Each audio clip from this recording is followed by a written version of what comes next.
Would you care to take part in a little warm-up? We'll see about that.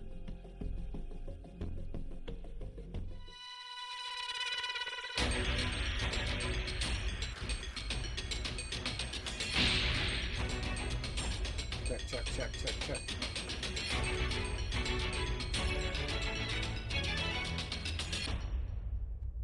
Can you hear me? Flying Nimbus!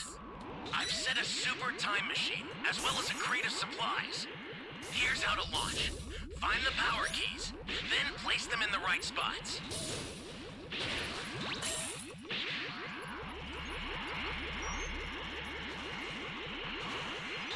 You found a power key. Go slot it.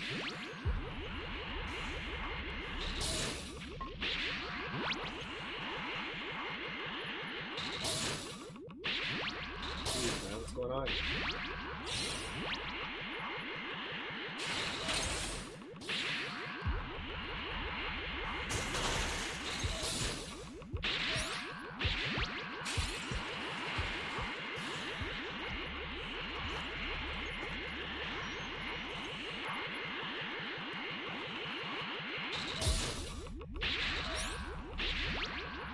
Hey, great! You found another power key.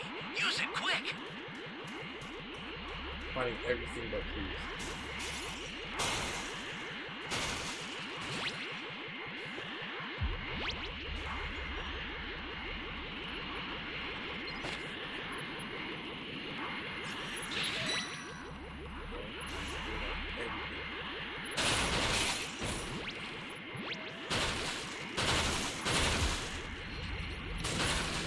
I need help! That's a new power key. Bro, I found 3 power keys and I found no key. Well, I found some, but I can't get the other one yet.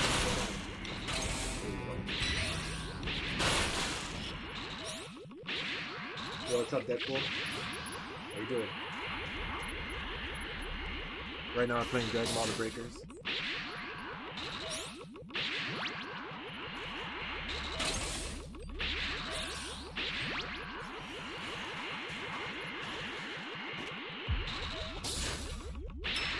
Hey, great! You found another power key. Use it quick.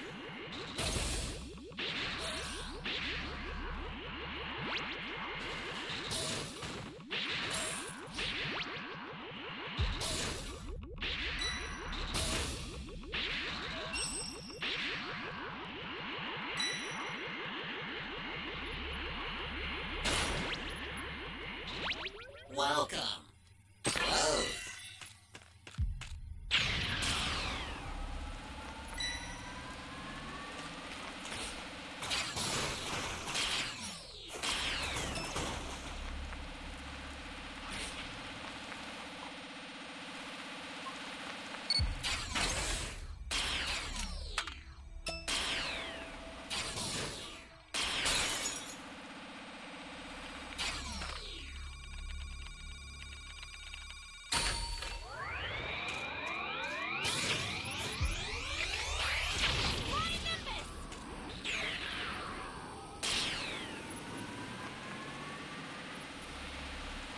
That's a new power key.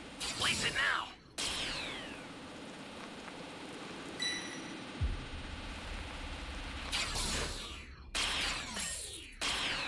Let's say a few more keys. Ally down! If you intend to rescue them, watch out for enemies.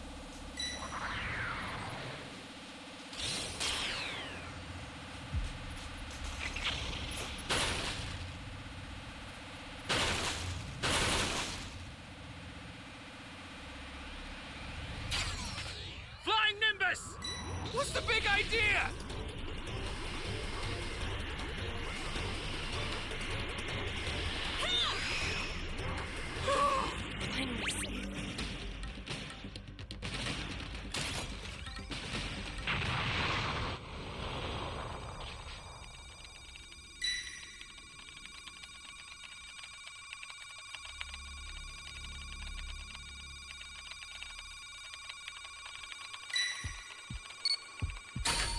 Holy hell.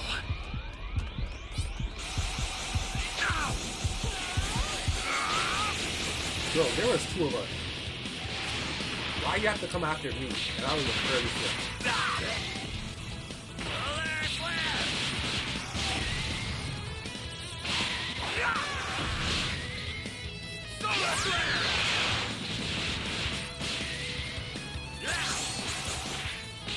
Access the startup system from the central area. Flying Just Nimbus! a little more to go. Then you're done. Put in some work there.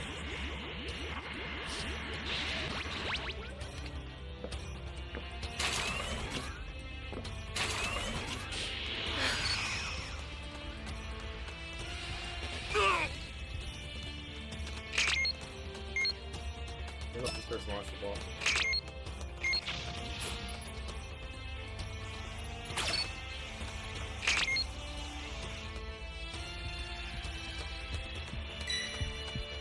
Stay calm. Stay calm. Here comes a pain!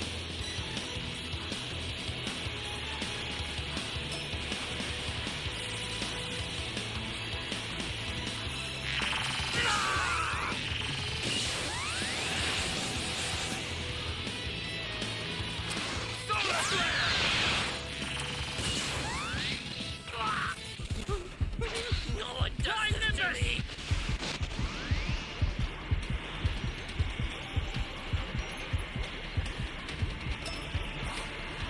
Oh man.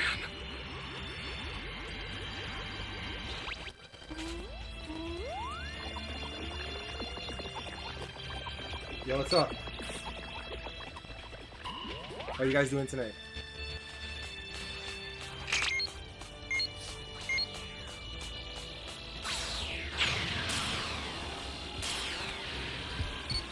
This is bad. Somebody's down. Exercise extreme caution if you're going to help them. Stay calm.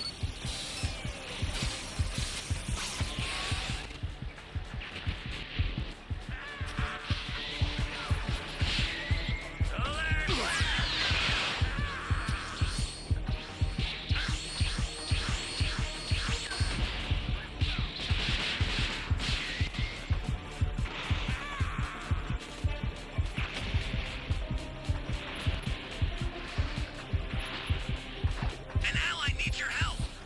You don't know what danger awaits. Think before rushing in. I'm great. We're playing Dragon Ball The Breakers. First match of the night. Looks like we might get the win. Summon Dragon Balls. Summon Shenron at the altar.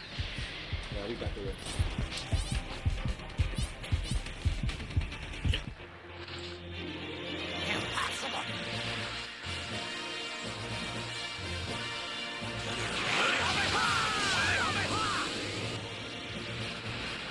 No one does this to me.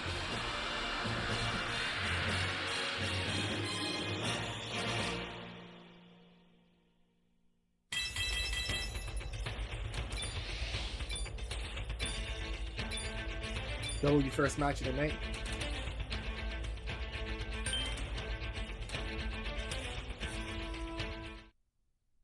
Need the manga. Watching yesterday.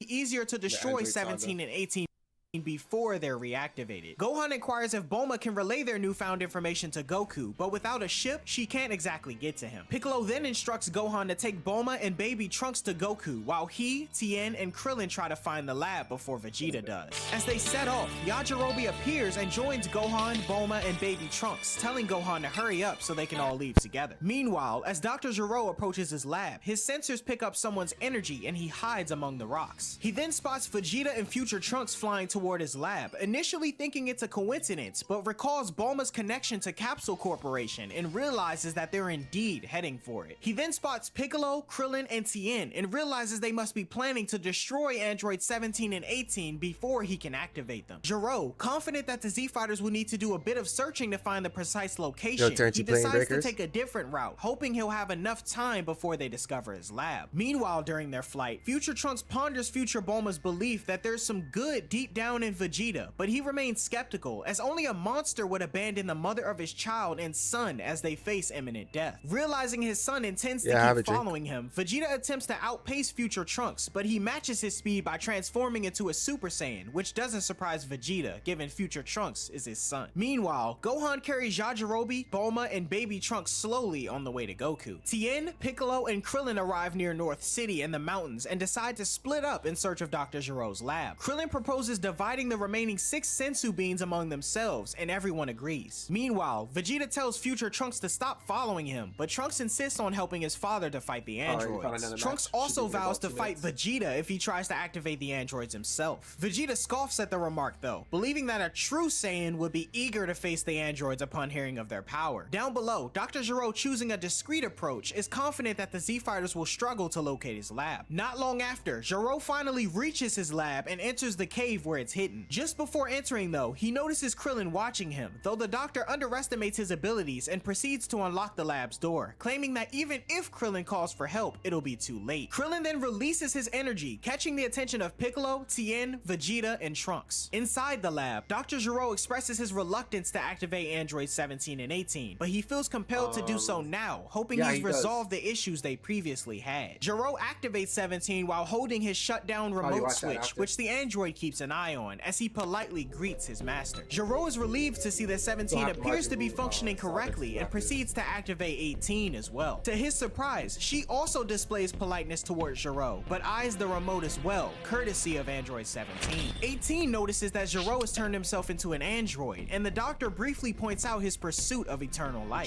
Gero then states that his creation's demeanors are a relief, as he'd been too preoccupied with their infinite energy reactor, leading to their disobedience in the past. He then informs the two that the Z-Fighters are approaching and orders them to kill them all, to which they agree. As the Z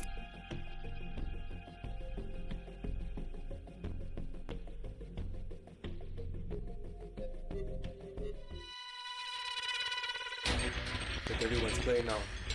Before I went live, I was queuing for like 15 minutes. This one wasn't too bad.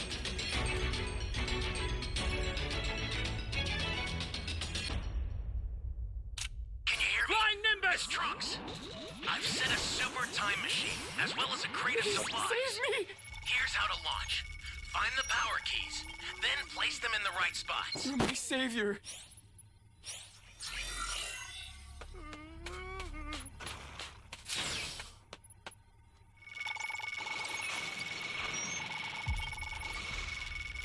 You're a big help. Flying Nimbus!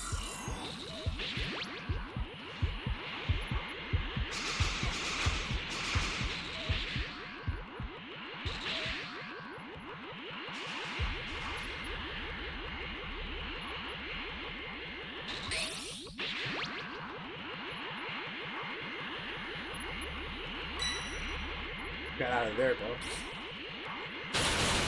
Ally down! If you intend to rescue them, watch out for enemies.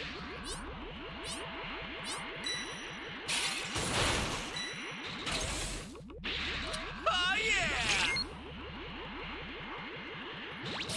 This is bad! Somebody's down! Exercise extreme caution if you're going to help them.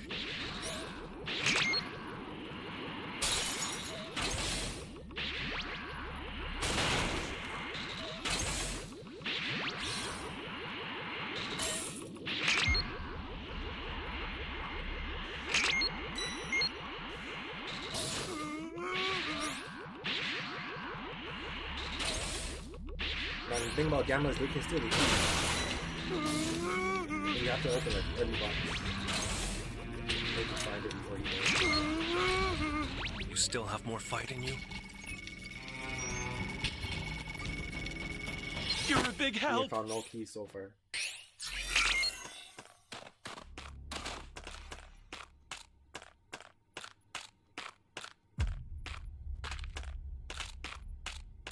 You'll have to contend with me now. Flying Nimbus! Ally down! If you intend to the whole rescue squad's them, down. watch out for enemies. Remember? You found a power key. Go slot it.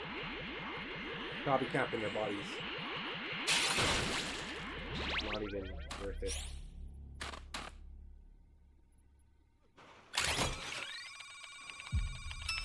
Can't fit their bodies. What is this?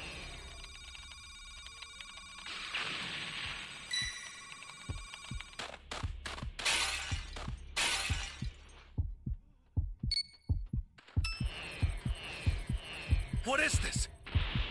Holy hell.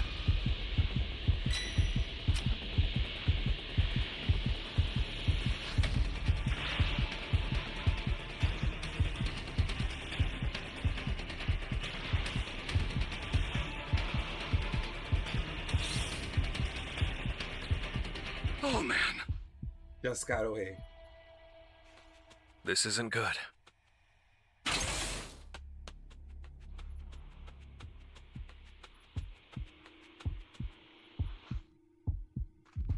Hey, great! You found another power key. We can see Use the it guy. quick. You'll have to contend with me now.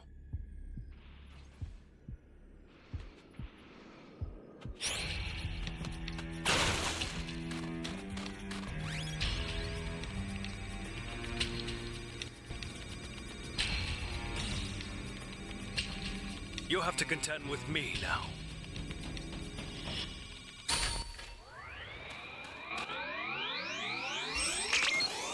Flying Nimbus!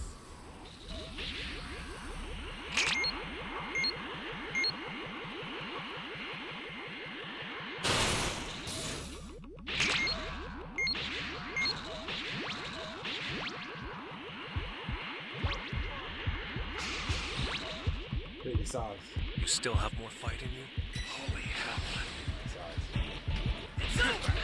That's the new power key. Place it now.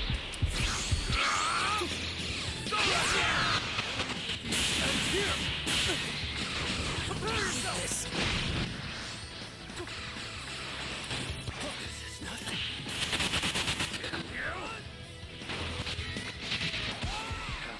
Got it. Bastard! Nothing I could have done. Still have more fight in you? He's level 2 Give it up already. Level already. 2. Not fair. You'll have to contend with me now.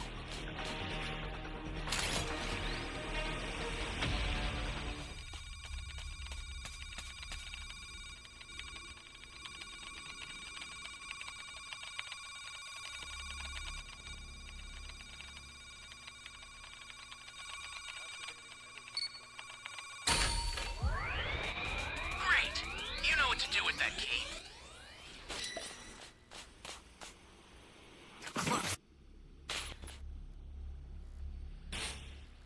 Remember to come get me.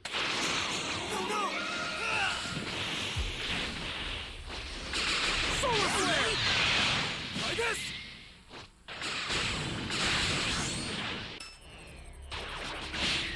You still have more fight in you? This isn't good.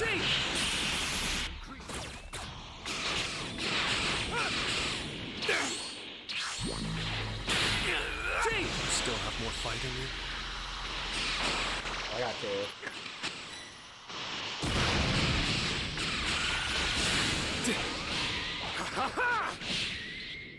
You serious?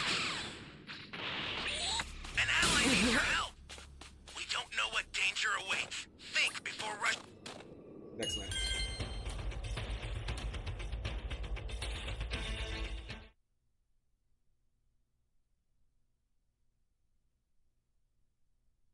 Fighters attempt to breach the lab door. Android 17 seizes the opportunity to snatch the remote from Giro, crushing it to ensure they won't be put to sleep again. Piccolo, outside the lab, hears Giro giving orders to 17, and the group realizes with horror that the androids have now been activated. Impatient, Vegeta insists on breaking down the door. Future Trunks advises against it and suggests waiting until Goku recovers, but Yeah, the Vegeta gammas, they're disregards annoying, the warning, blasting the though. door Next and match. destroying it. The androids observe the Z Fighters, and Vegeta questions Future Trunks Trunks on if these are the ones they're looking for. Future Trunks confirms their identity, and as Krillin begins to wonder why they're considered a threat, Trunks warns everyone not to underestimate them. Dr. Gero instructs Android 17 and 18 to eliminate the Z Fighters, revealing that they've previously destroyed Android 19 and nearly killed him in the process. 17 questions Android 19's energy absorption abilities, and Gero confirms it. 18 then questions if Gero reverted to energy absorption because she and Android 17 were too powerful to control. Gero, however, dismisses the topic and yet again orders the androids to kill the Z Fighters. 17, however, surprises Gero by asserting that they'll kill the Z Fighters on their own terms. Gero is shocked, and his agitation increases as Android 18 begins investigating a chamber labeled 16. She inquires about the android inside, and Gero tells her to back off. Future Trunks is unfamiliar with Android 16, and Android 17 insists on activating him, which Gero opposes, considering 16 a failure that could destroy the entire planet. As the androids argue amongst themselves, Krillin suggests escaping, and Vegeta tells him to leave, believing he's the only one capable of destroying the androids anyway. Android 17 boasts of having a higher power level than 16 and urges Android 18 to activate him, resulting in Gero threatening to deactivate them all, although he's reminded that his remote was destroyed. 18 begins to flip the switch to activate Android 16, and as Dr. Gero screams in frustration at his disobedient creations, Android 17 punches him through the chest from behind, shocking Piccolo and Krillin. As 17 rips his arm from Gero, the doctor tries to talk to his creation, but the android decapitates him with a kick to the neck. Gero's head rolls toward the Z Fighters, and he insults 17 as a worthless piece of junk. The android wastes no time though, as he then destroys Gero's head, and the Z Fighters witness this gruesome scene. Android 17 insists on activating Android 16, but unwilling to give another android a chance to surface, Trunks desperately unleashes a powerful blast as a Super Saiyan, surprising the Z Fighters and destroying Gero's lab. Amidst the destruction, Vegeta tells his son from the future that his efforts were a complete waste, as Android 17, 18, and the chamber containing Android 16 survived the blast, much to everyone's shock. 17 suggests immediately opening the chamber, and with horror, the Z Fighters watch as Android 18 kicks open the chamber, activating Android 16. 16 emerges from his chamber, appearing much taller than the other androids. Krillin expresses concern about the current situation, while Future Trunks admits he's never encountered Android 16 before and can't estimate how strong he truly is. Android 17 questions 16's feelings after being free for the first time in years, mentioning Dr. Gero's warning that 16 would be a threat to them. Android 18 wants an explanation, but 16 remains silent. 17 playfully wonders if 16 is just a strong silent type, and then questions if his sole purpose is to kill Goku, to which 16 confirms. Although 17 and 18 hate the idea of taking orders from Dr. Gero, they feel the need to preoccupy themselves for the time being and decide killing Goku will be sufficient enough. They then take off into the air, leaving the Z Fighters puzzled. Although initially relieved, Krillin realizes that Goku's house is the next target for the androids. However, Vegeta is more so focused on the fact that his new enemies ignored him and took off. He then transforms into a Super Saiyan, intending to take on the androids all by himself. Trunks intervenes and tries to reason with Vegeta, urging him to wait until Goku's fully recovered, but Vegeta is stern in his decision despite his son's warning. Vegeta explains that Goku will be his next target after he's dealt with the androids, and as Future Trunks attempts to discourage him from charging headfirst to his death, Vegeta gut punches him and takes off. Meanwhile, as the androids land on a mountain road, 17 suggests they enjoy the journey to get to Goku's house by car. 18 teases 17's human-like love for amusement, noting that he too was created from a human male. 17 attempts to relate to 16 on the matter, but the android reveals that he was made robotic from the ground up, which surprises 17. Meanwhile, Vegeta arrives in front of the trio and demands to know the android's destination. 18 discloses their plan to kill Goku at his house, but Vegeta is determined to end them where they stand, although 17 and 18 are especially unfazed. 17 then states that Saiyans think too highly of themselves, and that Vegeta's pride could lead him to an early death if he's not careful. An enraged Vegeta then challenges the androids to face him, and 18 suggests 16 to fight, but he refuses. As a result, 18 herself prepares to battle Vegeta, who dismissively refers to her as a machine rather than a woman, and states he won't be going easy on her. 18 initiates the battle by charging at Vegeta and unleashing a fury of blows, but Vegeta manages to block them all. One of 18's punches narrowly misses Vegeta, and he grabs her arm and throws her into a nearby rock wall. Vegeta charges after her and attacks, missing a punch. 18 then blocks a knee from Vegeta, but he follows up with a punch to the face, sending her flying backwards. Meanwhile, 17 states that Vegeta is much stronger than Dr. Gero's data indicated and is impressed impressed with his fighting abilities. 18 and Vegeta land on the road below, and Vegeta states it's difficult to tell whether androids have taken damage or not. He then extends his arm and says that he'll just blow them to bits so he won't have to see their smiles again. Just then, a truck drives up behind Android 18, and the driver tells her and Vegeta to get out of the road. Vegeta then fires a ki blast at 18, who jumps in the air, resulting in the blast hitting the truck, completely obliterating it along with the driver inside. Vegeta tells 18 she's quicker than he thought, but she replies that he just wasn't using his full power. Vegeta, however, retorts to say that if he did, the Earth wouldn't be able to handle it, and 18 says that she's been holding back as well. The Saiyan Prince urges her to go all out, and she agrees, then charging at Vegeta, headbutting him in the face and drawing blood. Vegeta charges at the android and punches her in the stomach. However, 18 is unaffected and knees Vegeta in the chest before knocking him into a nearby wall. Shortly after, future Trunks, Piccolo, Tien, and Krillin arrive, and Trunks inquires if Vegeta is okay. Vegeta then climbs out of the hole created by his impact and calls the four of them pests, rhetorically asking if they believe they actually stand a chance against 18. From a distance, Android 17 notices the group arrive and states that 18 can't take them all on by herself, so he'll have to lend a hand. He then inquires of 16 if he'll help, but the android says he won't. 17 playfully teases him and wonders why he was created, to which 16 states once again it's to kill Goku. 17 begins to walk toward the Z Fighters, and future Trunks tells Vegeta that they need to run, stating his pride is no good if he dies, although Vegeta refuses once again. 18 mockingly tells Vegeta he can leave, but the Saiyan Prince states that he's about to finish her off, and that he would rather die alone than accept help from any of the Z Fighters. 17 mockingly claps at Vegeta's speech and says he's a true Saiyan Prince, but Vegeta states he doesn't need a puppet's praise. 17 then tells the other Z Fighters not to interfere with the fight between 18 and Vegeta, otherwise he'll have to step in as well. The fight resumes as 18 charges toward Vegeta, punching him in the face and sending him flying. 18 pursues, but Vegeta kicks off of a nearby rock wall and hits 18, sending her flying backwards into another one. Vegeta then quickly fires a big bang. Kakarot!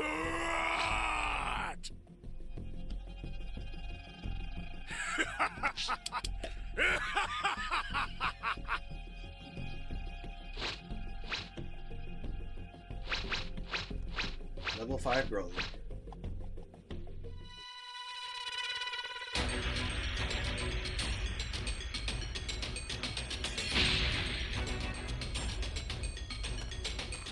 One for one so far.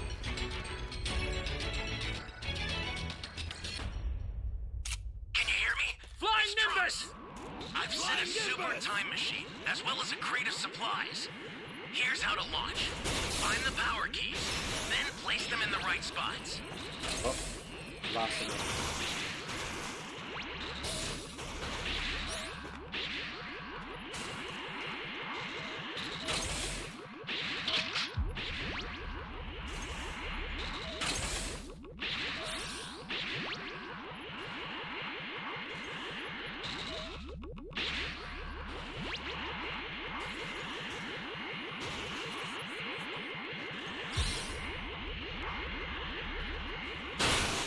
You found a power key. Go slot it.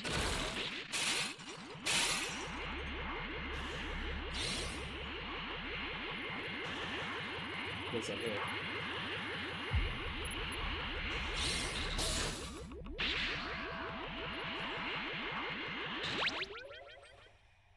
Gotta set the key as fast as possible.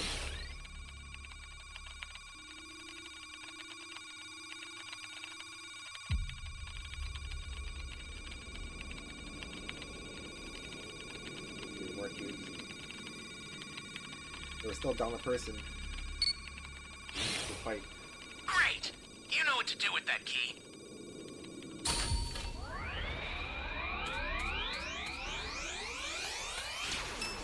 Flying Nimbus!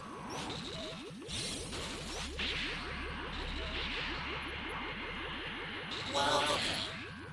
Oh.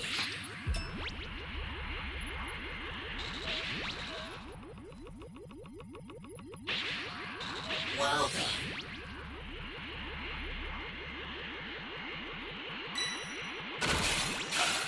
Excellent.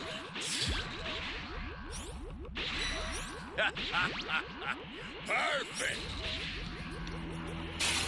No way you guys level from that guy.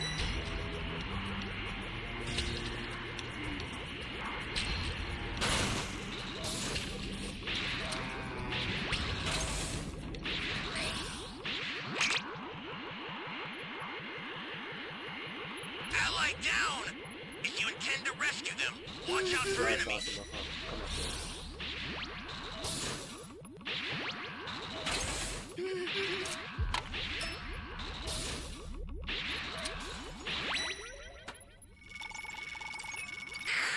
Come up here.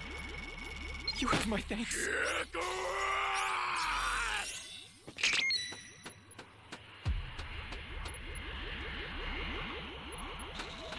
Well, thanks, bro. Thanks a lot.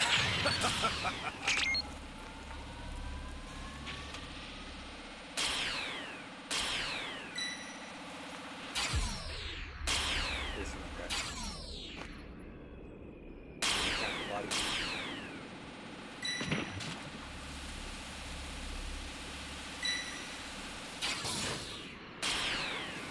This is bad. Somebody's down. Exercise extreme caution if you're going to help them.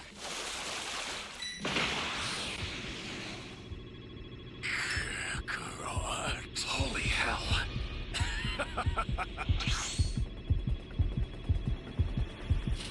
Oh shit! Idea! Climb Nimbus! I was gonna go try to set that key. Thought I wasn't going. Bro, talk about bad timing. That was the worst timing ever, bro.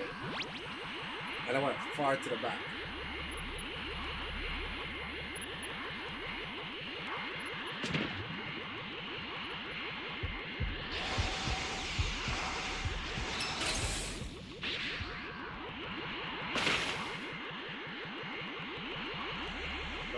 That's a new power key. Place it now.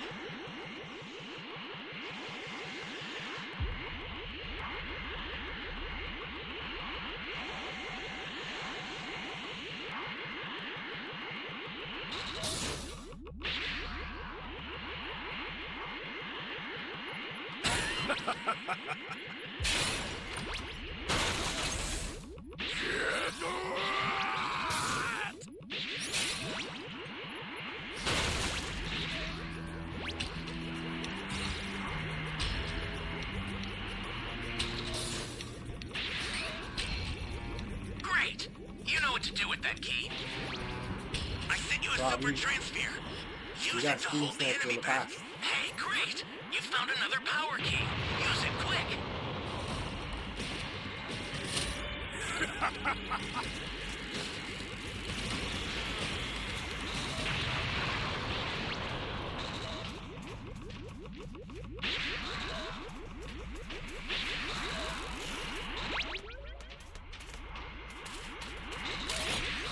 Access the startup system from the central area. Just a little more to go, then you're done. A monster? No. I'm the devil it...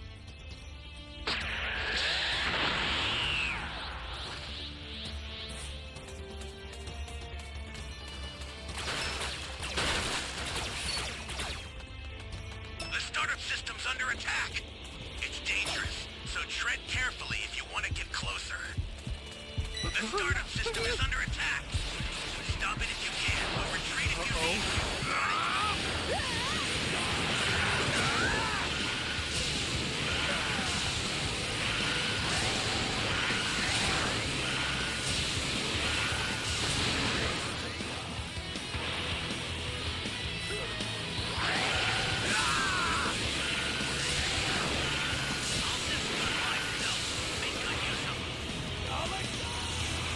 Ally down! If you intend to rescue them, watch out for enemies.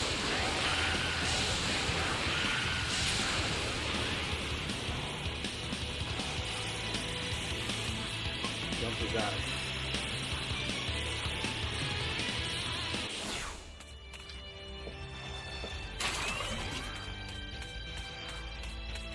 This is bad. Somebody's down. Exercise extreme caution if you're going to help them.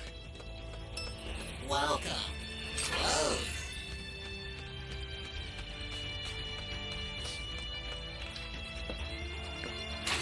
Flying Nimbus!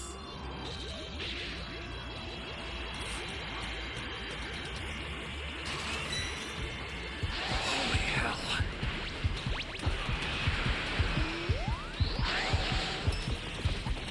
time takes a while. You've got all 7 Dragon Balls.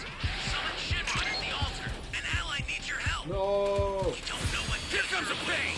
think before rushing in. Trash will always be trash. Solar Slayer! Kamehameha!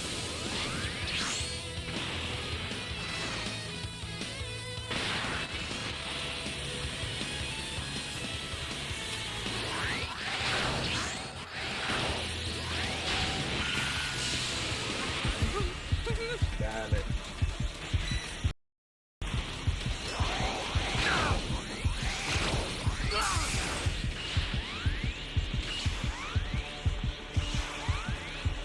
Finished already. Flying Nimbus! This is bad. Somebody's down. Exercise extreme caution if you're going to help them. Stay calm. Stay calm.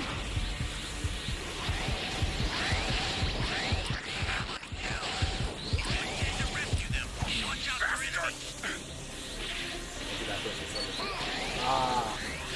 Too long. What? Impossible!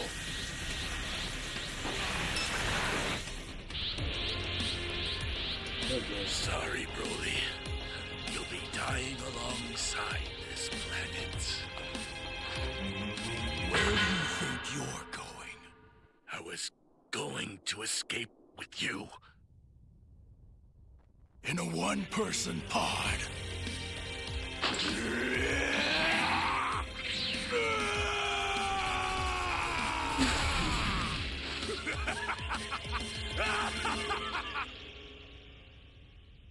We were close, but not close enough.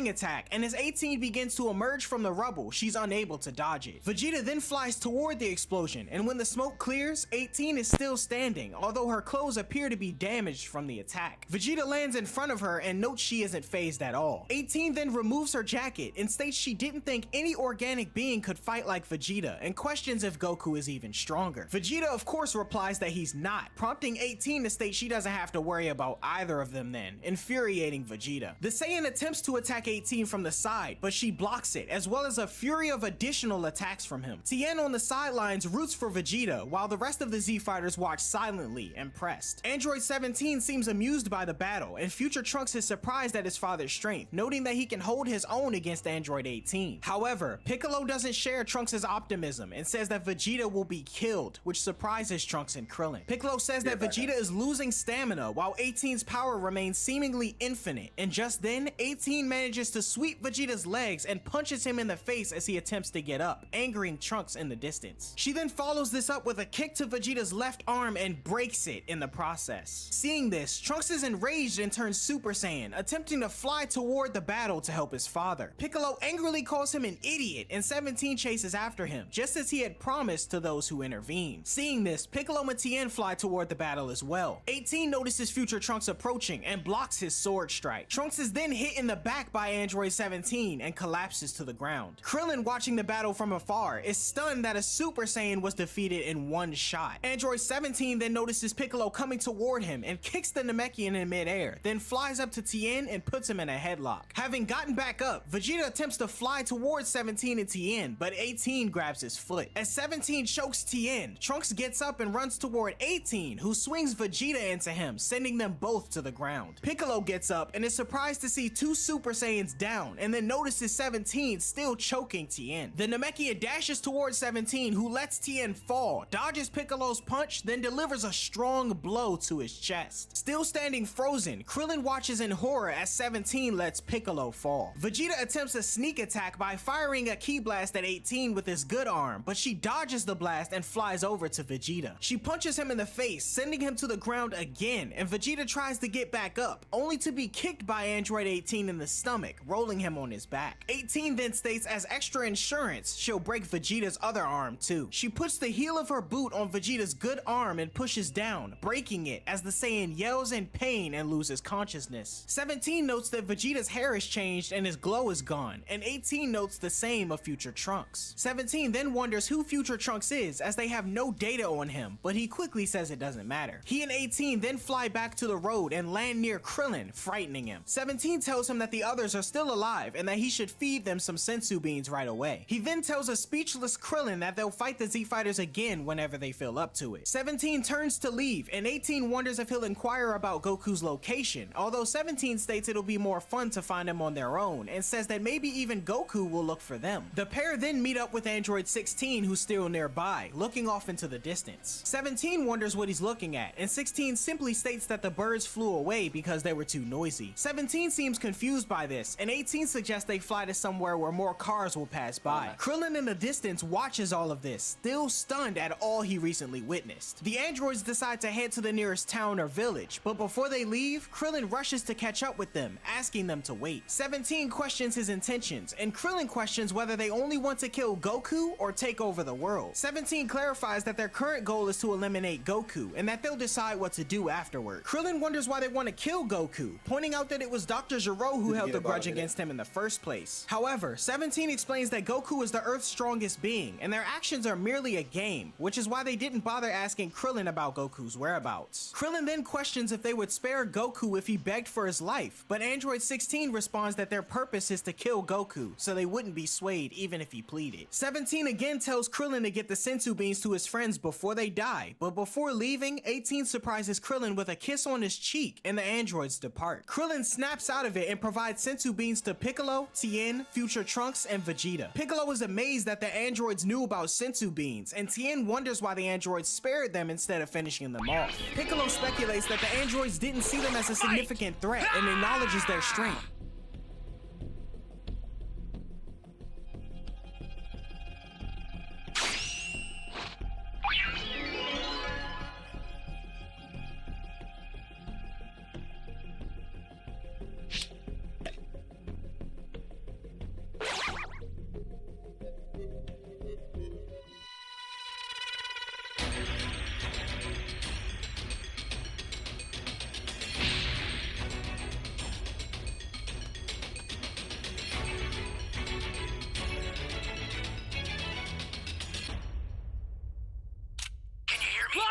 Trunks, I've set a super time machine, as well as a crate of supplies. Here's how to launch. Find the power keys, then place them in the right spots.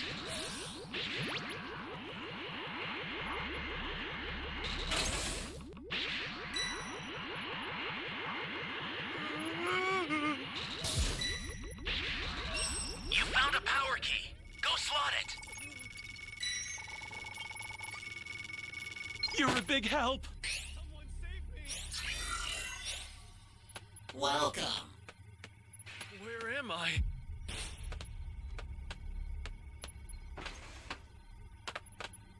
Where am I? No idea. Thanks. Flying Nimbus! No fair. I'm gonna be done here in no time flat.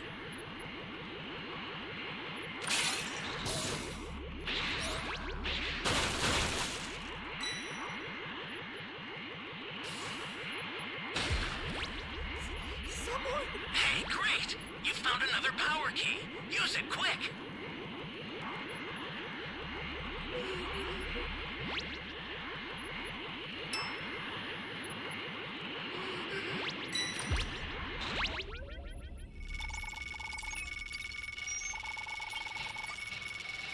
You have my thanks.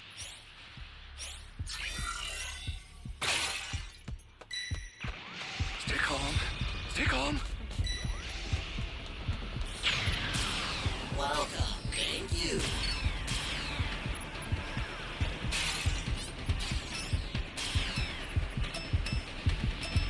All right. Let's do this. Here comes the pain! Kamehameha! Let's go.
Great!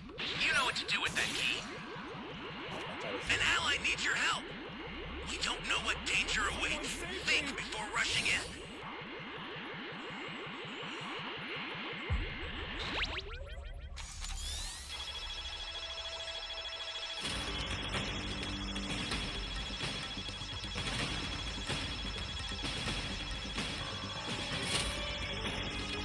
Hey, great! Get off! I owe you.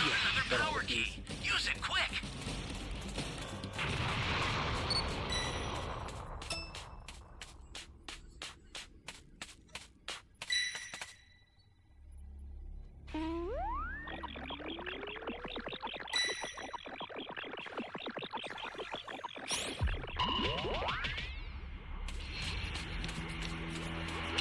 Yeah, it's a level 3 not good.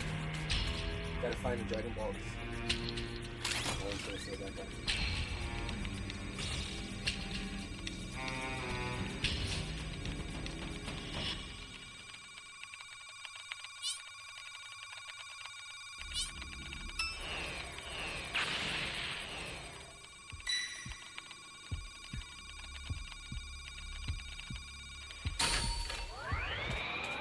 Flying Nimbus! Down! Exercise extreme caution if you're going to help them.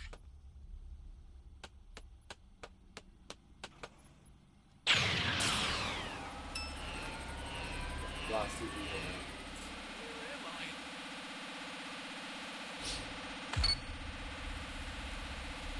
Someone save me!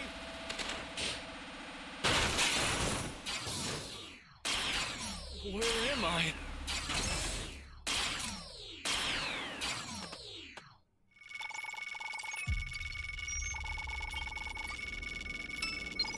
Thanks.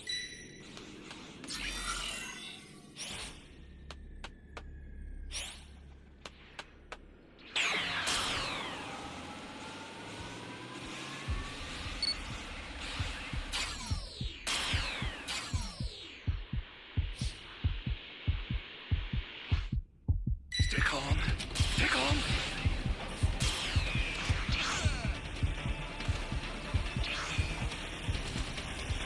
An ally needs your help. We don't know what danger awaits. Think before rushing in. You want to save this key, man?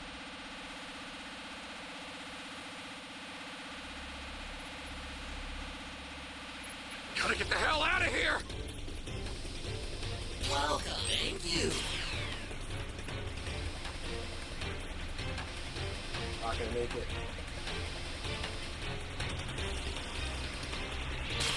We almost made it, bro. Super time machine is ready. Head there now. Almost made it. Ally down. If you intend to Developer rescue them, tactical put watch water out right for there, enemies.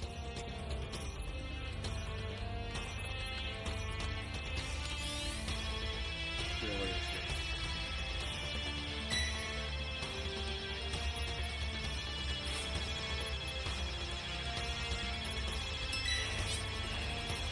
Snap out of it.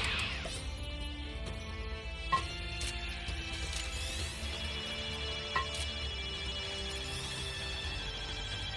Almost made it. An ally needs your I help. owe you one. We don't know what danger awaits. Think before rushing in.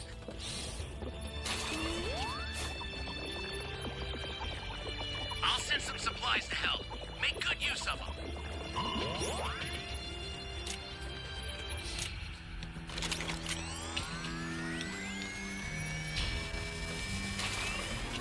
Welcome.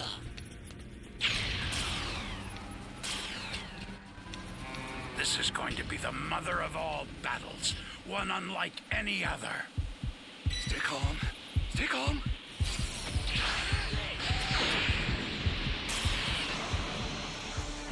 Oh, man.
right.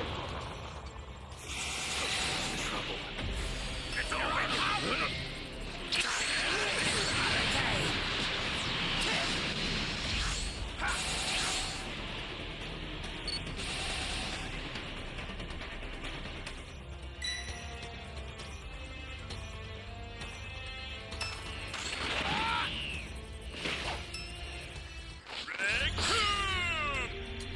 Well, you got a loss. Ginyu! Let's do it! The Ginyu Force! Next time, we'll really need to pull off an epic 5-man special fighting pose! You got a ticket and some TP token. While Vegeta is visibly upset and flies off without explanation. Piccolo advises the others not to follow him, understanding that it'd be more of a blow to his pride. Krillin apologizes for not being much help during the fight, but Piccolo cuts him some slack, believing that it wouldn't have made a difference anyway. Tien then adds that even with Goku, they don't stand much of a chance as he isn't much stronger than Trunks and Vegeta. Trunks then reveals that the androids in this timeline are stronger than the ones in his timeline, stating that they had such devastating physical strength, it was hard for him to stand up to them. As the group planned to move Goku to a safer location, Krillin questions Piccolo about his intentions and urges him to share his plan as their friends. However, Piccolo angrily responds that he doesn't consider them friends and that he still harbors his sinister intentions to take over the world. He then unexpectedly flies off, surprising Tien, who thought Piccolo had changed. Krillin, however, calls Piccolo's bluff and figures the Namekian is secretly strategizing. Tien inquires for clarification, and Krillin suggests that Piccolo may be heading to the lookout to fuse with Kami, a move that he wouldn't make unless he truly had no other choice, given his hatred for Kami. Tien notes that the Dragon Balls would likely vanish if either Piccolo or Kami dies, but Krillin points out that they would disappear anyway if the androids succeed in their plans. Trunks questions Vegeta's intentions, nearly calling him dad, prompting Krillin to reveal that everyone except Vegeta knows Trunks' true identity. Tien speculates that Vegeta isn't the type to run from battle and will likely devise a new powerful attack to take on the androids, and meanwhile, Vegeta flies through the mountains, vowing to take the androids on himself. As Krillin, Tien, and Trunks head to Goku's house, Krillin questions the expected recovery time for Goku, and Trunks estimates it could be as little as 10 days. Krillin believes they can remain hidden during that period, and feels relief that the androids don't have some sort of tracker to locate Goku. Meanwhile, at Goku's house, Chi-Chi frantically searches for the heart medicine to aid her husband and eventually finds it. Yamcha administers the medicine to Goku, and he shows signs of improvement, much to their relief. Chi-Chi then questions Gohan's whereabouts, and Yamcha nervously claims that he must be out playing somewhere. Meanwhile, Piccolo reaches Korin's tower and ascends, observed by Korin. Above, Kami and Mr. Popo sense Piccolo's energy and witness him arrive, donning a new cape and turban before landing. Upon landing at the lookout, Piccolo glares angrily at Kami, who returns the same intense gaze while Mr. Popo watches anxiously. Piccolo hints that Kami probably knows why he's here, and Kami acknowledges that his thoughts are easy to discern, given he and Piccolo's father were once a merged being long ago. Kami states he never imagined a day would come when they would be reunited, to which Piccolo retorts that this fusion won't result in equality. He explains that it's merely a means to make him stronger, and Kami's only purpose as of now is making sure the Dragon Balls stay active. Mr. Popo attempts to intervene, but Kami stops him, admitting that Piccolo is right, as he feels powerless against the androids, even so with Goku's eventual recovery. Reluctantly, Kami agrees to fuse with Piccolo, but insists on waiting for some time to see how events play out. This angers Piccolo, as he demands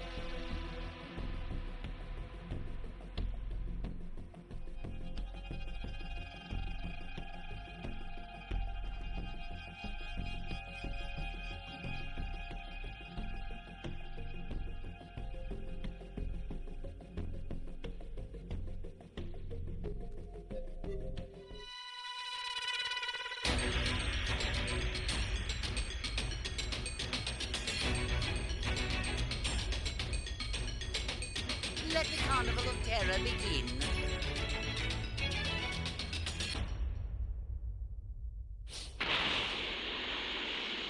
Yeah, we do.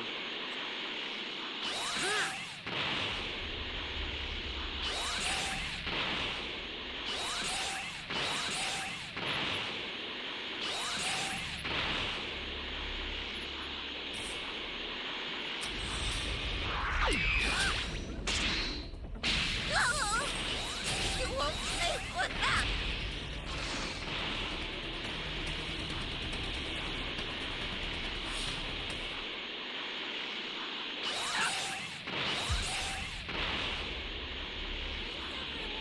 The reason I didn't kill that person Give is me because the they're trying Dragon to, Ball.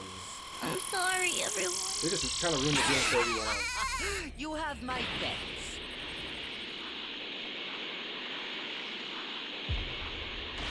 They're trying to get their Raider match faster. So they just purposely go to the Raider and get killed.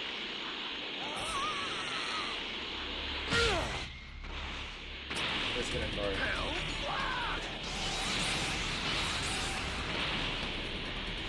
No, time is right.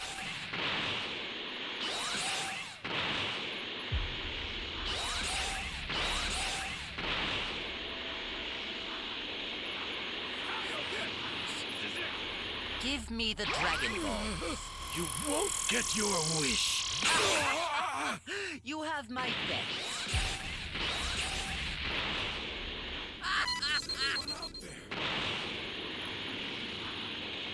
Someone Give help me the Dragon Ball. What is that?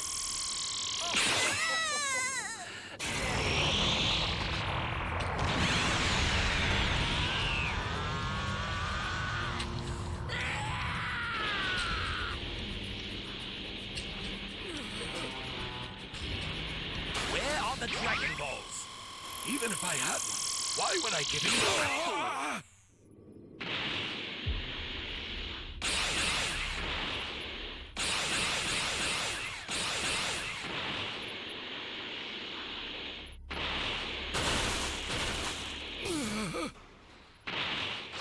Where are the Dragon Balls? You won't get your wish. Very well. I'll make sure you're dead. What's up, Kakarot? First Raider match of the night.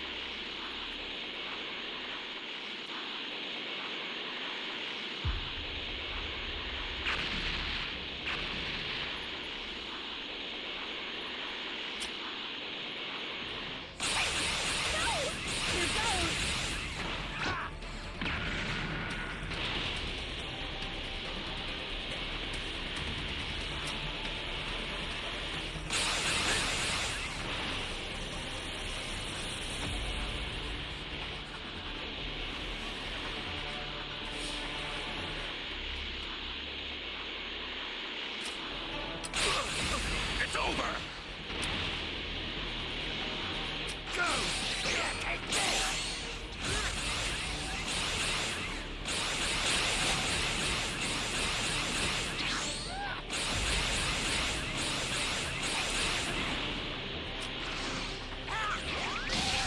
Kaioken.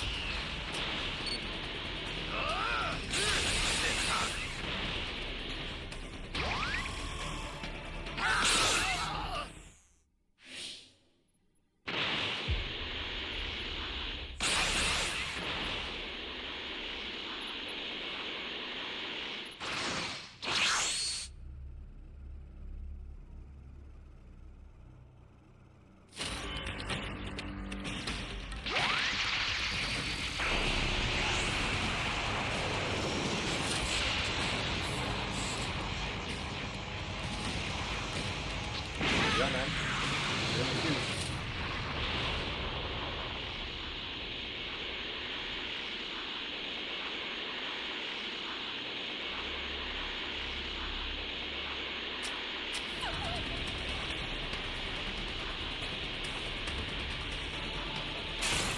Where are the Dragon Balls? I don't know what you mean. Fool! Need to get the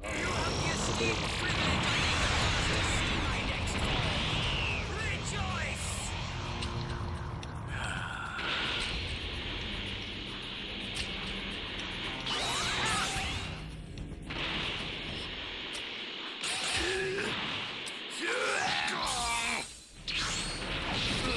Why me? Give me a break.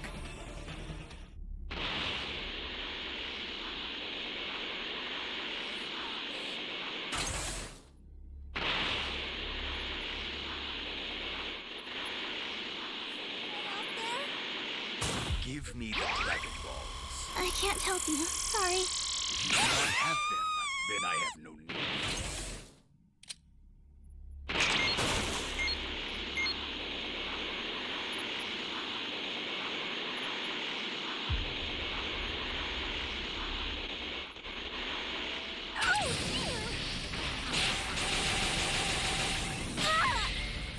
almost got away too.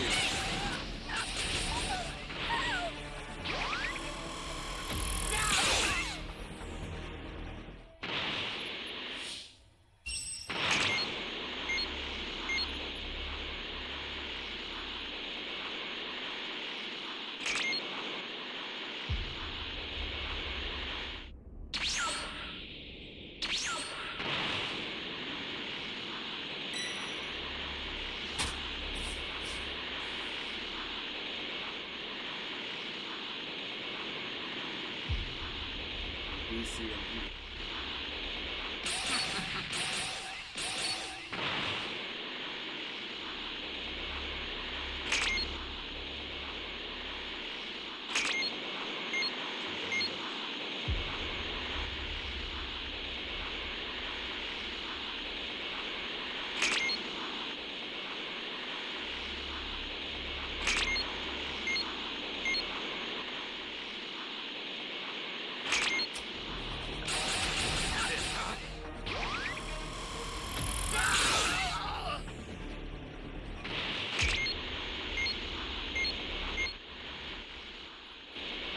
That was necessary.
No idea where this last one is now. Maybe these guys must have it.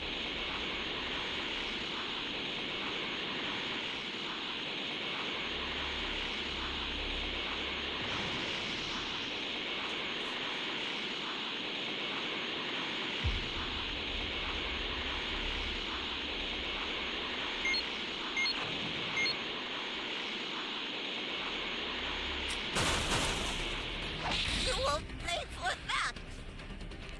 Respect your elders!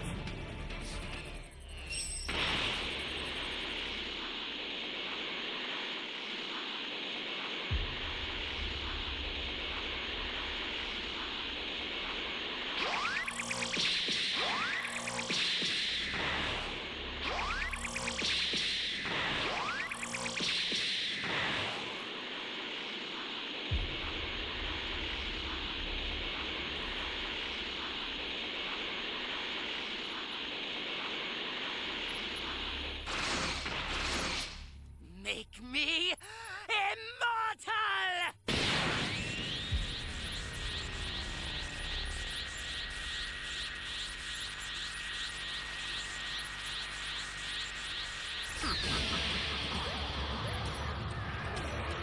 Now, state your it shall be done.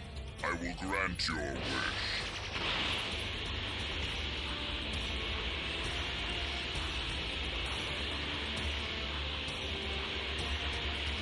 Yes, sir.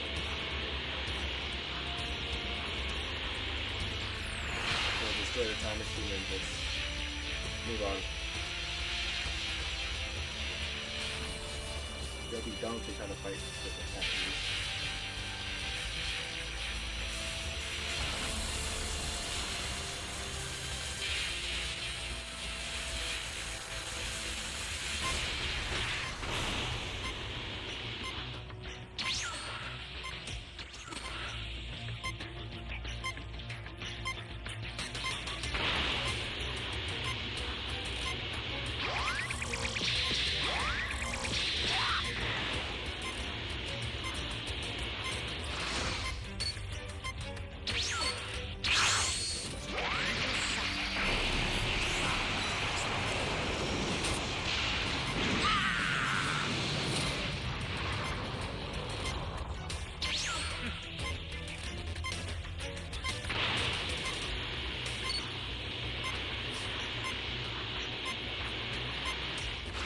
I will not tolerate failure. Why me?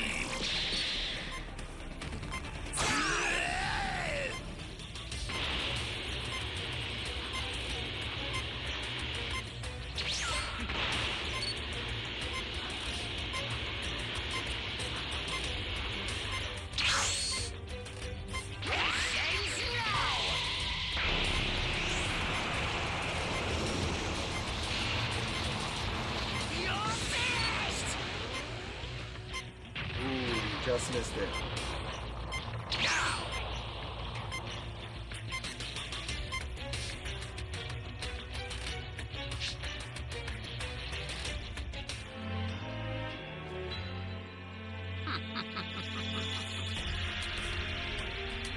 No match for me. You're no match for me.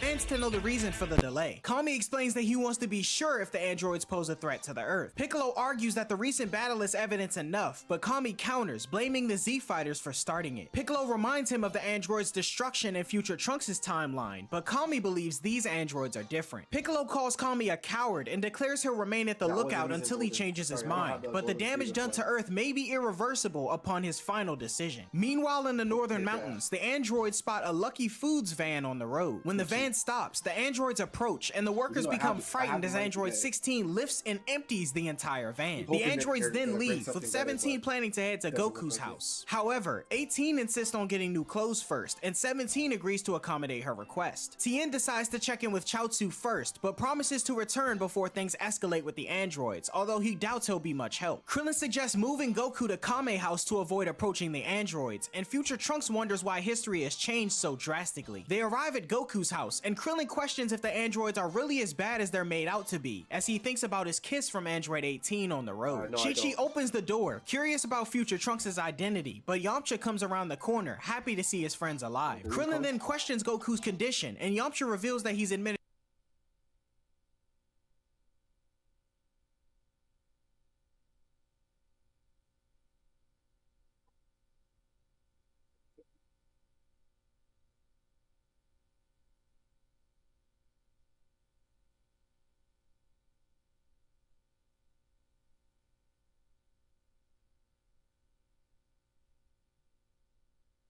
Yo, Kakarot, there's the room key.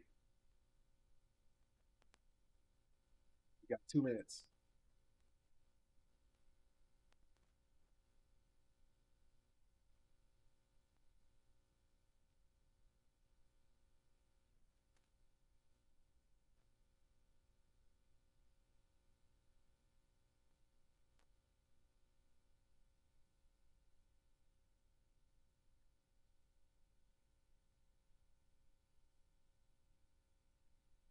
administered the medicine to the Saiyan and that he's asleep. Krillin then tells Yamcha and Chi-Chi that they need to move Goku to safety, as there are 3 additional androids who are coming this way and are even stronger than numbers 19 and 20. The group then decides to transport Goku in a capsule plane and wait for Gohan. When Gohan arrives, he questions the situation, and Krillin promises to explain everything during the flight. While traveling on the airplane to Kame House, Krillin informs Yamcha, Gohan, and Chi-Chi about the immense power of the new androids, stating that they consider killing Goku a mere game to them. Concerned, Yamcha inquires of a plan of action, but Krillin admits he's uncertain. Trunks proposes going further back in time to destroy the androids before their activation, as they now know the location of Dr. Gero's lab. Yamcha finds this plan reasonable, but Krillin worries that Trunks may not have enough energy to return to his own timeline afterward. Gohan wonders if the current androids will disappear if the past is altered, but future Trunks clarifies that only the timeline he travels to would be affected, creating new futures. Krillin and Yamcha then question Trunks' trip to their timeline, and he explains that he was settling for seeking the android's weakness to use in his own time, or trying to bring Goku to his timeline to finish the androids himself. He acknowledges that this timeline is different from his own, and Gohan questions why things have changed so much. Future Trunks admits he doesn't know, but Chi-Chi reassures him that his journey has saved Goku's life, and they all believe that things will work out for the best. Meanwhile, Vegeta, still fuming over his defeat at the hands of 18, stands alone in the mountains. Transforming into a Super Saiyan, he unleashes his power and destroys nearby rock formations, questioning how he, a Super Saiyan, could be defeated by the likes of androids so casually. After a moment of reflection though, Vegeta snaps out of his self-loathing and vows to surpass each and every one of the androids and defeat Goku once they're taken care of. In another scene, the androids continue driving in the Lucky Foods van. 18 questions 17 if he knows the location of Goku's house, and he replies that they'll find it eventually. 16 chimes in with coordinates, suggesting that they can get there quickly by flying, and while 18 agrees with this approach, 17 insists on taking the scenic route, finding joy in the lack of productivity. Back on the capsule airplane, Krillin is tasked with calling Bulma to update her on the situation. Krillin expresses reluctance, mentioning to Future Trunks that his mother tends to be harsh with people. Trunks confirms that she's the same way in the future, and Krillin calls Bulma, who immediately reprimands him for not calling sooner. Bulma then questions if Future Trunks is present, to which Krillin confirms, and Bulma requests to speak with him. She informs Trunks that a farmer discovered a peculiar Capsule Corporation vehicle in the wilderness, seeking help to operate it. The company couldn't identify the vehicle based on the farmer's description, so they asked for a photo. To Future Trunks' shock, the photo was described to be his time machine, damaged and covered in moss. He recounts that there was only one time machine made in the future though, and his Bulma barely managed to construct that. Present Bulma then decides to fax the picture to Future Trunks for further examination, and he's shocked to see it's as she says, his exact time machine, duplicated, damaged, and in the middle of nowhere. Trunks inquires for the machine's exact location, and Bulma states she doesn't know the precise area, but she provides the approximate coordinates. Eager to witness it himself, Future Trunks decides to go, with Bulma agreeing to meet him there since it's near Capsule Corp. Yamcha questions if there's really only one time machine, and Future Trunks confirms there is. Gohan offers to accompany Trunks as well, and he happily accepts. During their flight to meet Bulma, Gohan questions the devastation in Future Trunks' world. Trunks explains the dire situation, with a decimated population, destroyed West City, and people forced to live in underground shelters. Gohan hopes they can discover the android's weakness, and Future Trunks speculates that Dr. Gero might have a way to control them using an emergency shutoff switch. Upon arriving at the specified location, Gohan scouts the area and finds the time machine. Bulma then arrives, and Future Trunks presents his time machine to her and reveals that she had only made one of them in the future. He then uncovers a message his Bulma left on the second time machine reading Hope, and he and Gohan inspect the machine and notice a melted cockpit window, suggesting something powerful was inside. The group then finds some sort of eggshell in the time machine, and Trunks falls silent as Gohan deduces whatever made the hole could have potentially came out of the egg. Future Trunks then turns the time machine on and learns whatever traveled here came from age 788, 3 years after he left. The machine had been present for 4 years, meaning when Future Trunks arrived to meet Goku and the others, it had already been around for a full year, leading him to wonder if this event was the cause of the significant changes in history. Meanwhile, Kami becomes agitated while observing from the lookout, and Piccolo mocks him for spying, mentioning they'll be fusing soon. Kami expresses concern about what came from the time machine, hinting at a powerful creature on Earth that surpasses even the androids. Piccolo demands an explanation, and Kami states that fusing may be the only hope for the upcoming crisis. Meanwhile, Future Trunks explains that they can't leave the second time machine in its current state, so he compresses it into a capsule and does the same with his own time machine. Bulma takes the eggshell they found in the time machine, and Gohan informs her that they're headed to Kame House because the androids are after Goku, who's still recovering. Bulma wonders why they don't just gang up to defeat the androids, but Future Trunks reveals that the androids already defeated them. Bulma questions if Vegeta came out alright, and Trunks informs her that he's okay thanks to the Sensu, but went out on his own, unwilling to work with anyone else. Suddenly, Gohan notices something strange in the distance and calls Bulma and Future Trunks over. Upon arriving at Gohan's location, they find a giant husk resembling a molting insect. Future Trunks speculates that the insect hatched from the egg in the time machine, and the gooey husk indicates that it molted recently. This discovery makes the group uneasy, and they decide to leave to investigate elsewhere. Although Bulma decides to head home,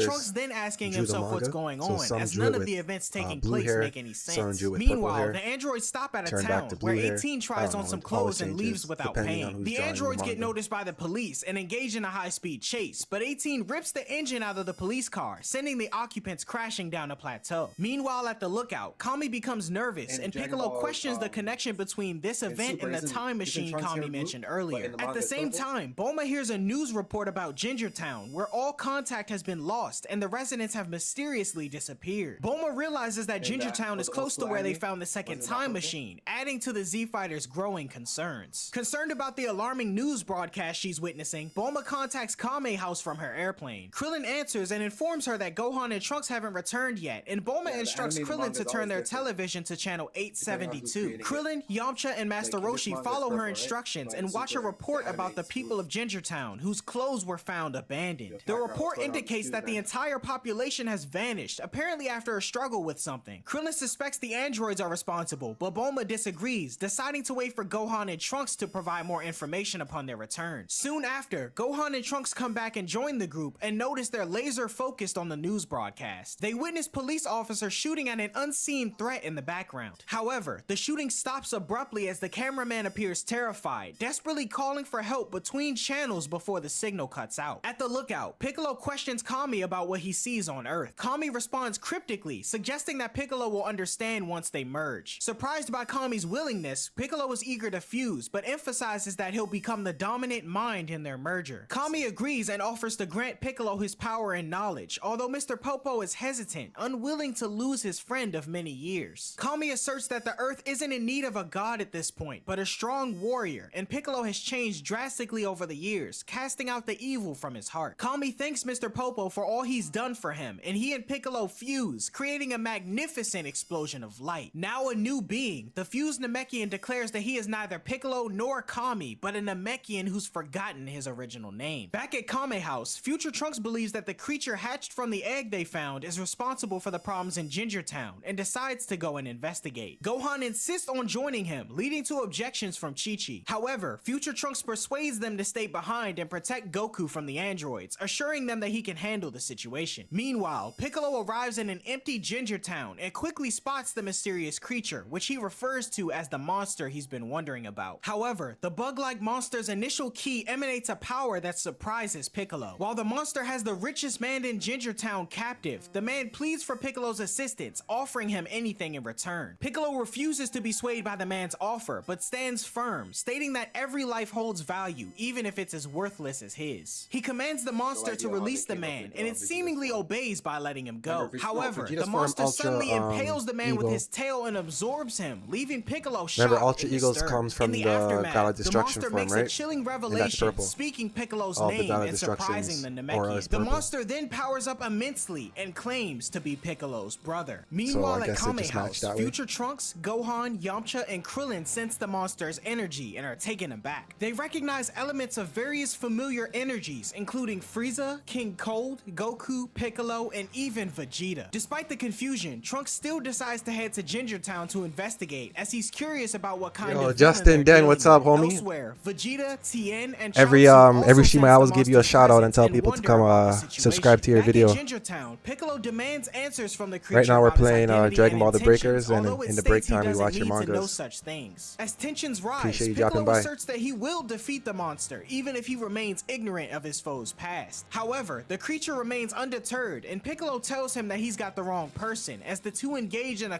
confrontation with their powers on full display. The creature questions if he's actually got the wrong person, and Piccolo tells him he's catching on. As Krillin and Trunks fly Hope you're toward having a good Ginger night, man. Town, Trunks senses another powerful key, but doesn't know who it belongs to. Krillin quickly recognizes it as Piccolo's and states that he must have finally merged with Kami. Trunks is surprised, then noting the difference made by the fusion and thinking to himself how he never dreamed Piccolo would become so powerful. Back in Ginger thank you. Town, Piccolo says it's convenient If you that stay the a little monster long- if you killed stay a all of the little longer, you'll residents see, already, some as Breakers now he matches. doesn't have to hold back. He then hits the monster with a massive key blast and creates an explosion within the city, shocking Future Trunks and Krillin, who feel the shockwave in the distance. Trunks wonders what happened, and Krillin notes that the battle must have begun. Meanwhile, the androids are out driving when 17 suddenly stops the car. He and 18 get out, and 17 wonders if she felt a huge shudder in the air. 18 says that she did, and 16 says it came from the outskirts of West City. He then says that two powerful Ki are fighting, prompting 17 to ask why 16 never told them he was equipped with sensors. 16, however, replies that he never asked. 17 questions who's fighting, but 16 states he doesn't know, as neither of them are in his databanks. He goes on to say, though, that one of them rivals 17 and 18 in power, which shocks the two. Unwilling to accept the statement, 17 says that 16's sensors are malfunctioning as no one rivals him in power, and the androids decide to continue onward. Back at Ginger Town, Piccolo charges at the monster. The creature swipes at Piccolo and misses, and Piccolo kicks him in the back. The creature lands and regains his composure, but Piccolo quickly kicks him into the air once again. When the creature lands, Piccolo questions if that's all he's got, and he says that Piccolo isn't a bad fighter, but he hasn't yet reached his perfect form. Piccolo wonders if that's why the creature's been attacking people, and the monster confirms that he's been extracting their lives for energy. Piccolo then angrily demands to know who sent him in the time machine, and the monster reveals that he sent himself after reverting to his egg form due to the machine's small size. He then states his surprise that Piccolo knew about the time machine, but says that he won't be able to anticipate his next move. The monster then begins to do a Kamehameha, shocking Piccolo when he recognizes the stance. As the creature readies itself to unleash a Kamehameha attack, Piccolo is taken aback, puzzled by how it's familiar with the technique. Without warning, the creature releases the energy blast, catching Piccolo off guard as he witnesses the authentic attack. Piccolo evades the attack by leaping into the air, but unexpectedly, the creature surprises Piccolo with an ambush, ensnaring him from behind and immobilizing his limbs. With a sinister tone, the creature claims victory and thrusts its tail towards Piccolo's chest, but he manages to move slightly and the tail pierces the Namekian's arm, sapping his energy. Before the situation worsens, Piccolo headbutts the creature and breaks free. However, his left arm is now withered and useless, much to the creature's satisfaction. The creature taunts Piccolo, asserting that a single arm won't be sufficient enough to defeat it, and Piccolo agrees, admitting his inability to win in his current state, and acknowledges the creature's victory. The creature then announces that it'll soon complete its evolution by absorbing Piccolo's life force, but seeking closure, Piccolo implores the creature to reveal its origins, more specifically how it possesses Goku and Frieza's abilities and the Kamehameha technique. Yielding to Piccolo's final wish, the creature discloses its identity as Cell, an artificial life form created by Dr. Giro's computer. Cell's creation involved the fusion of cells from renowned fighters, including Goku, Piccolo, and Vegeta, obtained 3 years prior. Cell explains the gaps in his power, attributing them to the age of Goku's cells used. He elaborates on his composition, mentioning samples taken from Frieza and King Cold, but excluding future Trunks due to an ample supply of Saiyan cells already. Piccolo questions how the cells were collected, and Cell recounts the method through small spy robots, pointing out one in real time that Piccolo angrily destroys. Unfazed, Cell states that destroying the spy robot meant nothing, as the research is well underway, but won't be completed for another 24 years in the future. Piccolo states it's impossible as Giro's lab was destroyed, but Cell reveals the computer compiling the data resides in an underground bunker beneath the lab itself. Piccolo questions why Cell waited 3 years after arriving to go from an egg to his current state, and he clarifies it was essential for his mutation. Just about ready to absorb the Namekian, Piccolo inquires on one last thing concerning Cell's motive for traveling through time. Cell then reveals his pursuit of androids 17 and 18 for assimilation into his perfect form, a quest interrupted by future Trunks in his timeline as the Saiyan had defeated 17 and 18. In Cell's timeline, he killed future Trunks and stole his time machine to journey to the past where Trunks had already set coordinates, answering Piccolo's question on why Cell chose to come to their he did. era. Remember, he had Piccolo, to go into grasping his the larva situation, form theorizes that because Trunks he couldn't fit intended in to a time return machine. and let everyone know that he defeated the androids, but he was killed before he could do so. Cell then discloses Like his he said, he had ambition to for he had to go unparalleled back into his power egg upon form and completion, wait a year emphasizing for- his role as the maybe, what was most it, 5 years, I powerful think? entity in the universe. Piccolo expresses gratitude for the revelations, then suddenly rips off his arm, He had to bury swiftly himself? regenerating a Something like fresh that? one, leaving Cell astounded. Cell realizes that the questions were a ruse to stall him, to which Piccolo reminds the monster of his regenerative abilities and states that he won't allow him to reach his perfect form. Cell, while Guess he had impressed to by Piccolo's tactics, realizes back he into his fell egg for the form and then Namekian's regrow clever himself. ploy. Piccolo reveals that the idea came from Kami's mind, indicating that Kami and Piccolo have fused once again, explaining Piccolo's enhanced power. Additionally, Cell deduces that the fusion has turned the Dragon Balls to stone, rendering them useless for revival purposes. Suddenly, Krillin and future Trunks arrive at the scene, observing the monstrous Cell with shock. Trunks recalls the egg he discovered earlier, which must have hatched into Cell. Cell realizes that Trunks must have Unfortunately, used the these, time machine to breaker travel keys to are this not era looking as good well. tonight. However, he We've been vows waiting to over kill 10 him minutes. again, just as he did Still once can't in the find a future. match. As Krillin Still and Trunks alive. get a closer look at Cell's face, they're shocked. Krillin questions if Cell was responsible for the massacre in Ginger Town, a fact confirmed by Piccolo. Krillin questions the familiarity of Goku's energy in Cell, which Piccolo states he'll explain later, as killing Cell is all that matters right now. Although Cell states that defeating him won't be so easy, easy. Piccolo asserts that the monster doesn't stand a chance of beating them, especially with his weaker version of Goku's Kamehameha. Krillin's shocked to learn that Cell can perform the technique, and the monster Kakarot, let's confirms, try again calling later, Krillin bro. by name and It doesn't stating he seem to could be probably working. create a spirit bomb as well. Surprised, Krillin We're wonders gonna how play Cell another knows his name Survivor and match, states and then Goku we'll will try be again surprised after. when he hears about this, piquing the monster's interest as he wasn't aware Goku is still alive in this timeline. Cell then exclaims that he'll do whatever it takes to absorb Android 17 and 18, and if Piccolo's the best chance Earth has for survival, they have no hope of winning. Yeah, Cell I'm gonna then just try another unexpectedly Survivor triggers a match, and then solar we'll try to flare, defuse again blinding his after. opponents and making We'll his try to beat him getaway. after. Confused, Piccolo says he thought the solar flare was Tien's technique, but Krillin tells him it's not hard to pull off, and that he and got Goku can killed, do it too. Although 3 Piccolo times. pursues, Cell reduces his ki to avoid detection. As Cell moves through the woodland area, he states his plans to absorb more humans for their bioenergy, thus giving him enough power to defeat 17 and 18 and force them to merge with him. Additionally, Cell expresses his past concerns with Dr. Gero's shutdown switch, but states that he doesn't need to worry about it anymore as the switch no longer exists. try again Soon after. after, he notices Vegeta flying toward the location he just left and hides. Surprised that the Saiyan hasn't been killed by 17 and 18, Cell could be my figures he should internet. hasten his plans to absorb That's what I wanna civilians, check. especially considering Vegeta was stronger than he expected. Vegeta, who had noticed the rising ki in the distance, decided to check out the situation. He notes that one of I the found two a high Max, battle so I don't powers know, he it could be sent your had suddenly internet. disappeared, You might have but to one of reset them your were still PlayStation, on the or scene. He we'll questions try whether again the after this, power but I could just belong to found a one of Max, the so it androids, should be but getting then about says 2 it minutes, couldn't guys. be, as they didn't have a presence at all. Meanwhile, Piccolo powers up in anger as Cell managed to slip through his fingers. Krillin and Trunks marvel at Piccolo's amazing power, and Vegeta then appears, shocked as well, and powers down to his base form. As Vegeta descends to meet the group, he demands an answer to what happened moments ago. Piccolo offers to explain to everyone once Tien arrives, and while they wait, Vegeta questions how Piccolo increased his battle power so drastically in such a short amount of time. Trunks reveals he merged with Kami to become stronger, and Vegeta thinks to himself, stating how Piccolo's You got, power level surpassed his own, 115, even so. as a Super Saiyan. Piccolo, meanwhile, tries to think of a strategy as he knows the combined power of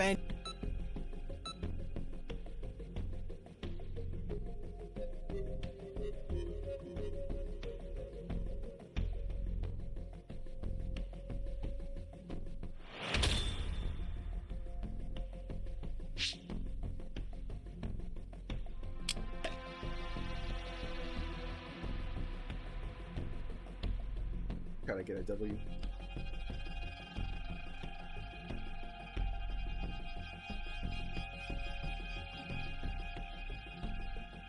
Yeah, I think Kakarot's internet KO'd. I'll put the room key back after if you guys want to join.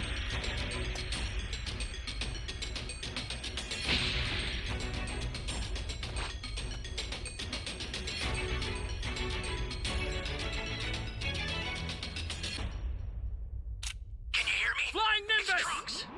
I've set a super time machine, as well as a crate of supplies. Here's how to launch. Find the power keys, then place them in the right spots.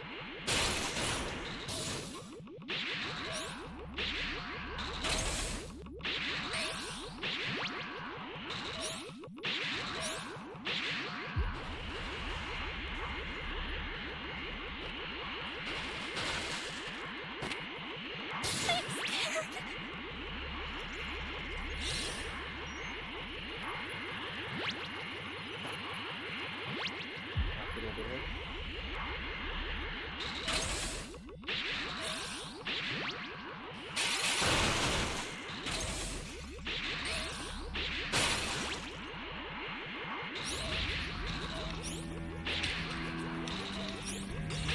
You found a power key. Go slot it.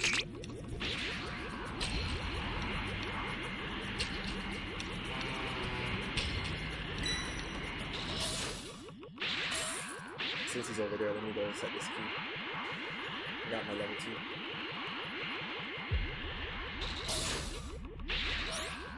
2. Yo, Kakarot, make sure you're ready. Give me the room key after.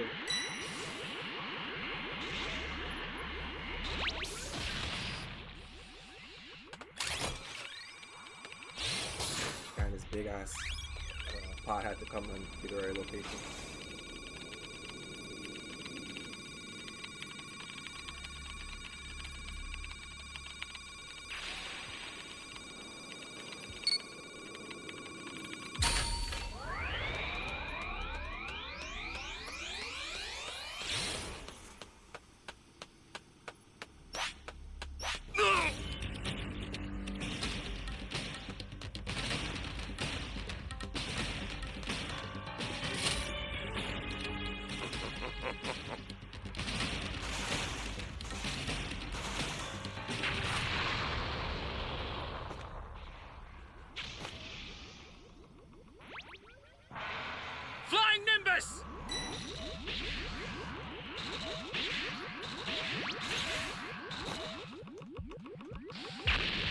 he saw us.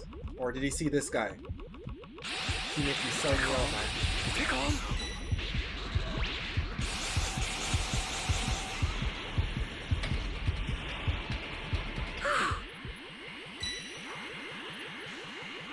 Got out of there.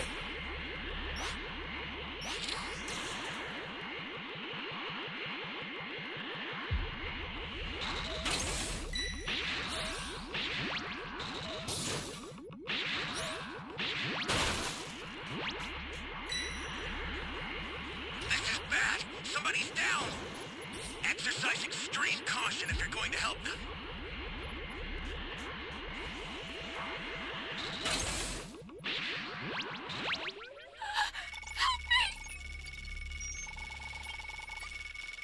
We need a power key radar, bro.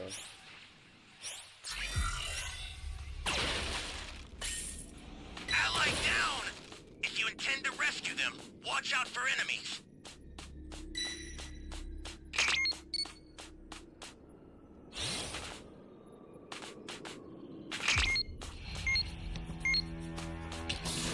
Fortunately, he got to level 3.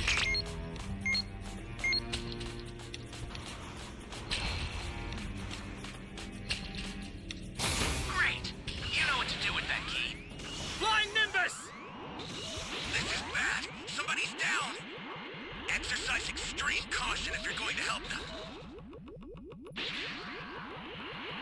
That person isn't gonna get saved.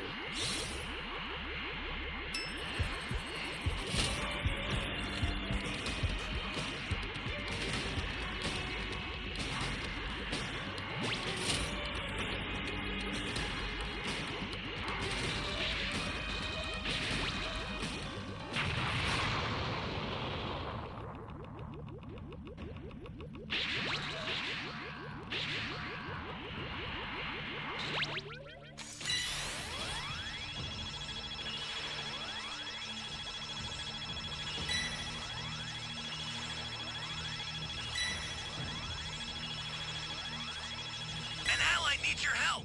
Get off! Don't know what danger awaits. Think before rushing in. Flying Nimbus! I was gonna take that.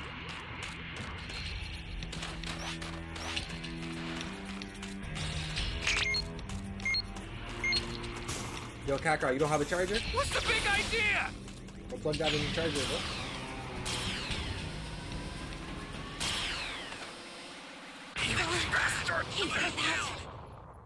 Looks like we're going to be getting into that match sooner than later, actually, if we don't get saved.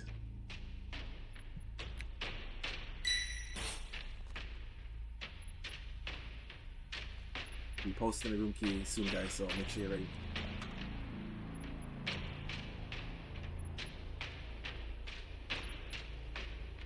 We got KO'd.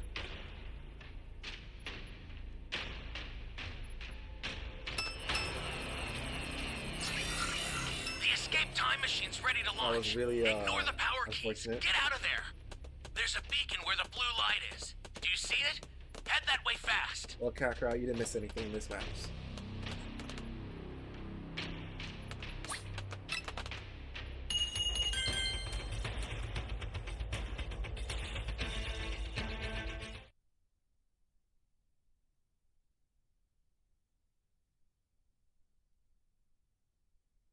Did you saw the Switch 1 or did you get the Switch 2 yet?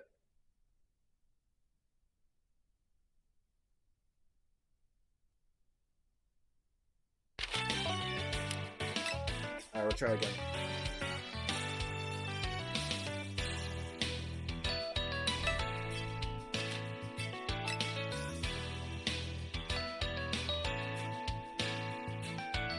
If everyone's playing, feel free to join. You got 2 minutes.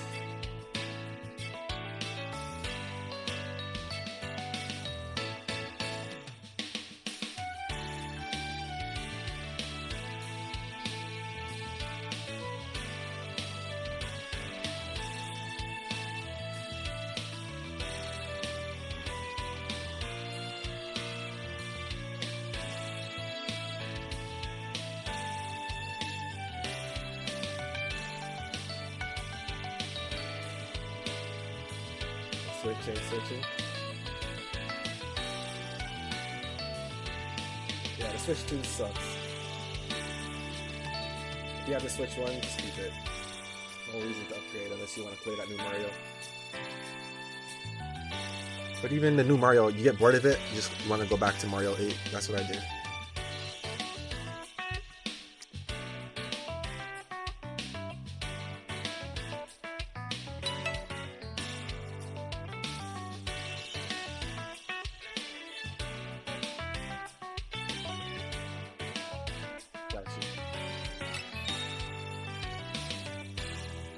If it fails 3 times, then I'm gonna have to kick you. I'll give you a soft kick.